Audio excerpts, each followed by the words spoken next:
Today I'm reviewing the One Night Ultimate Werewolf game. Now this one is made by, I believe it's Beezer Games, but this is a really fun game that my family and I have played with friends a couple of times.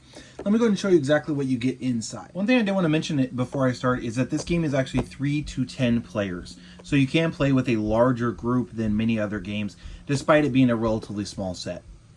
So when you open up the game, these are going to be the contents inside. So you have these little round things that you are going to use for the gameplay, of course the cards, and then the instruction. Now the really cool thing about this one night game is they actually do have an app that you can download for free that does the announcing for you. So that does make it considerably easier to go through and play this game.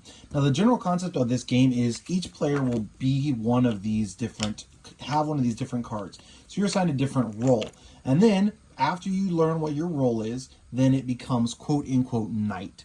And again, the announcer on the app does help out with this. If you don't want to download the app, you can use it. It has the instructions for the announcer inside of these as well, but the app works well.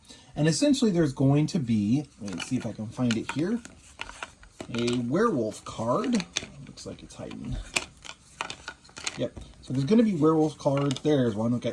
So normally there will be 1 to 2 werewolves, and your job is essentially to figure out who is lying and who is the werewolf. Then at the end of the round, you're going to vote a person out.